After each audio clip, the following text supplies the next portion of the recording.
Mi primer contacto con la economía comenzó cuando yo tenía 16 años. Recuerdo estar sentado en casa de mis papás y me hicieron una pregunta, que es una de las 7 preguntas más estresantes que todo joven debe de responder según Stephen Covey.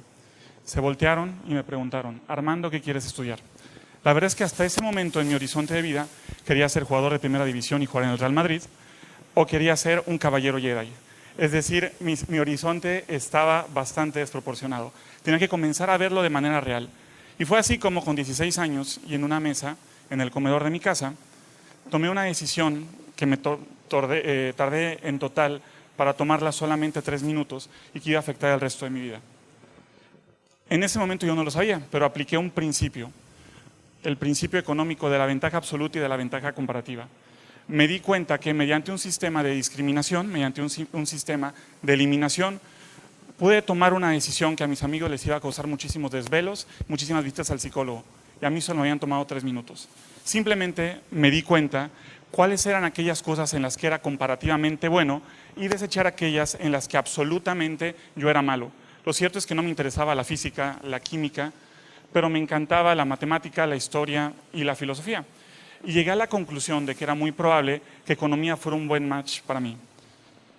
Así que decidí estudiar economía. En el último año de la universidad, cuando nos formamos ya en bloques, yo estaba en el bloque económico administrativo, y conocí a este personaje, Adam Smith, el padre de la economía moderna y el fundador del capitalismo. Lo primero que nos dijeron cuando entramos al bachillerato fue que economía no tenía que ver necesariamente con dinero. Esa es una concepción errónea. Economía tenía que ver con la administración de recursos escasos y la mejor manera de maximizar beneficios. Y Adam Smith escribe un libro increíblemente interesante que se llama La riqueza de las naciones. En este libro, él trata de atacar el modelo reinante en ese momento, que era el modelo mercantilista. Él decía en su libro que el mercantilismo definía la riqueza como tener la mayor cantidad posible de dinero guardado en una bóveda. El reino era más rico mientras más dinero tuviera el rey, aunque la gente se muriera de hambre por las calles. Todos hemos visto alguna película de piratas y sabemos que eran capaces de enterrar sus fortunas en zonas desiertas, en islas alejadas, aunque eso significara que muy probablemente nunca lo pudieran recuperar. Y eso, en su intención y en su cabeza, hacía que fueran ricos.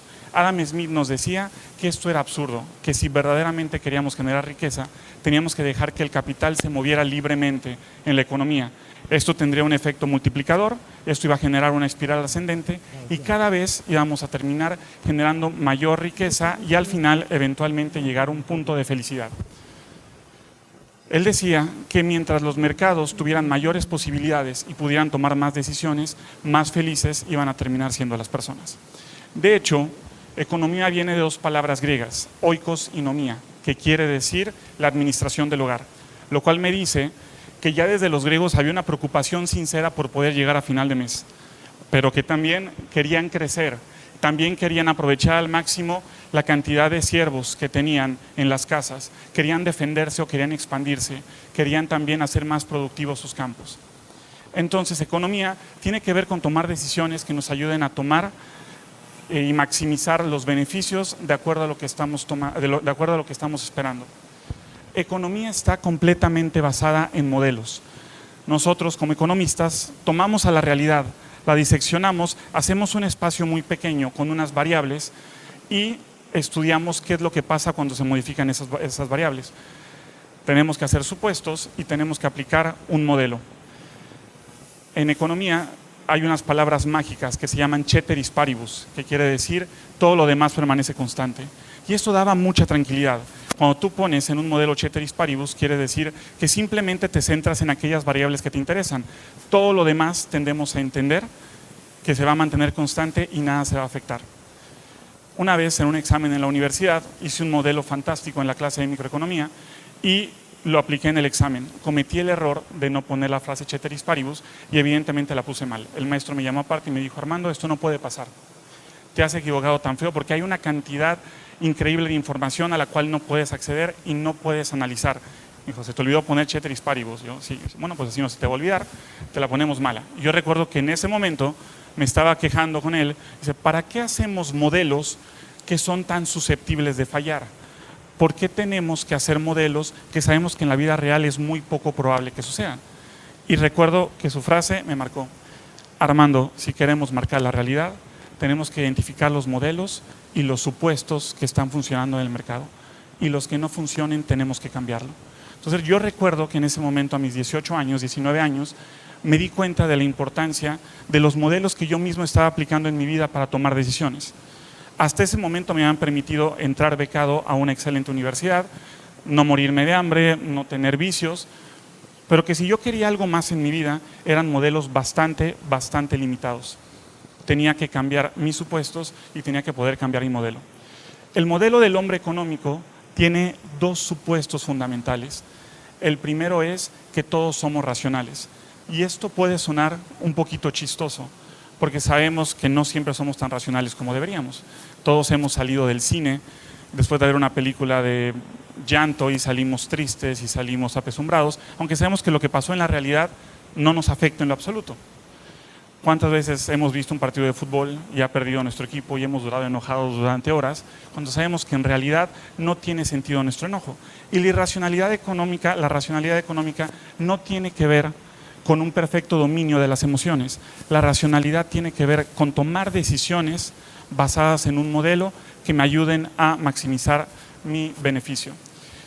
Este modelo de racionalidad me ayudó muchísimo, porque cuando yo entendí que las personas tomaban decisiones no porque trataran de afectarme o ayudarme a mí, sino porque en su modelo de toma de decisiones yo era una variable constante, yo formaba parte de ese ceteris paribus, dejé de tomarme las cosas de forma personal. Lo cierto es que yo siempre fui de naturaleza muy enojón. Sin embargo, en ese momento me di cuenta que no tenía ningún sentido, porque ninguna decisión estaba destinada o estaba buscando afectarme, ni siquiera estaba buscando ayudarme. Yo no formaba parte de este sistema de toma de decisiones. Y lo cierto es que también me aplico en mi vida como inversionista, porque cuando comienzas a invertir en bolsa de valores y te va bien en una acción, cometes el error de tomarle cariño. Compraste una acción cualquiera, digamos Cemex o Bimbo, te comienza a ir bien y cuando comienza a fallar, te cuesta trabajo venderla, porque lo cierto es que ya te encariñaste. Y tristemente, lo que habías ganado se termina revirtiendo y vas perdiendo ganancias hasta que llega un punto en el que no solo pierdes ganancias, sino ya pierdes lo que habías invertido. Ya es una pérdida como tal. Entonces, la ventaja del pensamiento racionalista y del supuesto racionalista es que nosotros podemos continuamente ir analizando aquellas cosas que nos sirvan y que no, y aquellas propiedades, personas, trabajos, circunstancias que no nos ayuden a maximizar beneficio con racionalidad, puedo dejarlas de lado. Al yo comprender que las otras personas tomaban decisiones sin intención concreta de afectarme, me fue más sencillo poder conocerlos más y poder quererlos más. Lo cual no quiere decir que yo abrazara un masoquismo. De ninguna manera estaba yo dispuesto a aceptar que me hicieran daño, sino simplemente con la misma racionalidad y con la misma libertad que me generaba entender cómo funcionaba su patrón de pensamiento, yo también podía, con la misma libertad y con la misma racionalidad, dejarlos ir, porque ya no me estaban maximizando beneficio. El segundo supuesto del hombre económico es que somos egoístas. El egoísmo tiene una connotación negativa. Sin embargo, el egoísmo económico no solamente es bueno, sino es incluso recomendable. El egoísmo, nosotros tenemos que entenderlo, ¿no?, en general en la sociedad, como la indolencia, como la indiferencia ante las cosas de los demás. Cuando en economía tiene que ver con tomar decisiones, tomando en consideración la información que tienes disponible en este momento para tratar de maximizar un beneficio. Tú sabes que no tienes acceso por completo a toda la libertad y a toda la variedad de información que está disponible en el mercado. Te volverías locos, desarrollarías algo que se llama parálisis por análisis. Quiere decir, cuando tienes suficiente información, que te pones tan nervioso que no tomas ninguna, sino simplemente con la información con la que cuentas en este momento, te decides hacer algo, y es algo que termina beneficiando a la sociedad.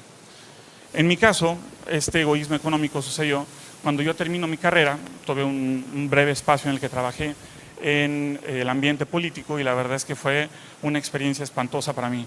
Me levantaba en las noches, dolor de estómago, insomnio, era algo que no estaba yo disfrutando. Y no tenía claro qué quería hacer con mi vida, cuál era el siguiente paso. Entonces decidí dar un año de mi vida sabático para poderme dedicar a misiones de ayuda humanitaria en 4 estados de la República en el sureste. Lo cierto es que disfruté tanto ese año, que ese año se convirtieron en 6 años, donde estuve trabajando con muchos jóvenes y ayudando en diferentes comunidades, algunas de las comunidades más miserables del país. Una vez, en una de estas comunidades, estaba yo platicando con un grupo de caficultores en Chiapas y ellos se quejaban amargamente de que había un grupo de empresarios, de empresas muy grandes en el país, que les compraban el café muy por debajo del precio real. Esto a ellos les obligaba a vender, aunque no fueran a tener ganancia, simplemente para poder asegurar subsistencia. Entonces, en ese momento tomé otra decisión egoísta desde el punto de vista económico. Con la información que yo tenía, con mis habilidades, con mis recursos y con mi interés, me di cuenta que podía comprarles café por encima del precio de mercado, eliminando intermediarios y de esta manera generando una ganancia tanto para ellos como para mí. Así fue como comenzó un proyecto, una cafetería, que hace un par de años fue promovida por las Naciones Unidas, porque resulta que nosotros, sin saberlo, estábamos trabajando con 3 objetivos globales de desarrollo sostenible por las Naciones Unidas. Y al final nos fueron nombrando como empresa ejemplar para que en otras partes del mundo vieran cómo era nuestro modelo y terminaran aplicándolo. Y lo curioso es que fue una decisión basada en el egoísmo. Adam Smith nos decía que el egoísmo era recomendable. Tenía un dicho que rezaba: no tenemos carne en nuestras mesas, ni fruta en nuestra mesa por la generosidad del carnicero o del agricultor. Tenemos todo esto en nuestro hogar por su pensamiento egoísta. Cada uno de ellos trató de hacer lo que le convenía y al final nosotros nos terminamos beneficiando. Y este egoísmo es el que Adam Smith nos decía que cuando tanto productores como consumidores son egoístas, termina llegando una mano invisible que eleva todo para que nos lleve a un punto óptimo. Una mano invisible que guía a todos los mercados hasta un punto en el que haya intercambio. Estas 2 fuerzas en la economía, que son oferta y demanda, y esta mano invisible que rige en todos los mercados, funciona por igual en cada uno de estos, en el mercado bursátil, en el mercado de energéticos, en el mercado de productos agrícolas y también en el mercado del amor. Lo cierto es, tenemos una curva de oferta pendiente hacia arriba, ascendiente, y una pendiente negativa que es la curva de demanda. Lo cierto es que una noche estaba yo pensando en cómo era la mujer con la que me quería casar. Y lo cierto es que en este diálogo estaba yo platicando con Dios en mis oraciones antes de dormir y vi un ente de cualidades que lo cierto es que me terminé enamorando de este ente de cualidades. No lo conocía físicamente, pero me terminé enamorando. Pasados un par de días, tuve un pensamiento que me heló. Dije, ¿qué pasa si yo estoy esperando una mujer que vale 100 y yo solamente puedo pagar 15 o yo solamente puedo pagar 20? ¿Cómo voy a hacer que haya intercambio, que ambas curvas se choquen y al final ella decida estar conmigo? Quiero una niña de 100, tengo que ser un hombre de 100. Tengo que esforzarme por ser mejor persona. Y lo cierto es que gracias a Dios este pensamiento me libró de muchísimos problemas y me terminó ayudando. En diciembre pasado, gracias a Dios, cumplimos 5 años de casados con esta niña de 100 que me ha obligado continuamente a ser mejor persona. Y es que si tomamos decisiones económicas, podemos asegurar que en el largo plazo vamos a alcanzar la felicidad. Adam Smith comentaba una fábula donde decía que para que hubiera intercambio y un campesino pudiera trabajar en su propio campo, era necesario, era obligatorio que se diera ganancia en 3 grandes rubros. A él, como productor, tenían que pagarle un salario. A él mismo, el mismo campesino, como dueño del campo, tenían que pagarle una renta. Y a él mismo, como obrero, tenían que pagarle beneficios. Es decir, para que tuviera sentido que este campesino trabajara en su campo, tenía que tener beneficios en todas las áreas de su vida. A veces no nos damos cuenta, pero nosotros somos una integralidad. Estamos compuestos por diferentes aristas, por diferentes aspectos, y tenemos que buscar maximizar cada uno de estos beneficios. Y si nos damos cuenta y llegamos a la conclusión de que las decisiones que hemos tomado no nos han llevado a la felicidad, no te preocupes, siempre puedes tomar nuevas decisiones. Cambia tus supuestos, revisa tu modelo, toma decisiones económicas. En el largo plazo te puedo asegurar que te llevarán a la felicidad. Muchísimas gracias.